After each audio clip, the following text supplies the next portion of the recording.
Welcome back to Self-Service. Once you are logged in, you will see your home page. Over here, click on Tax Information, and up here is where we will select the document that we need.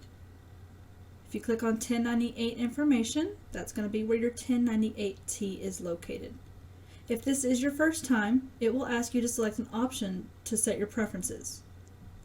The first option will give consent to receive your 1098-T form in electronic format only. If you do withhold your consent, you will not be able to access your tax forms electronically. And you can return to that screen at any time. If you just click on Change Preferences, it will then pull it up again. Once you've given your consent, you will then see your 1098-T statements here for previous years. Once you click on the 1098-T statement you need, it will bring up a PDF version of the form.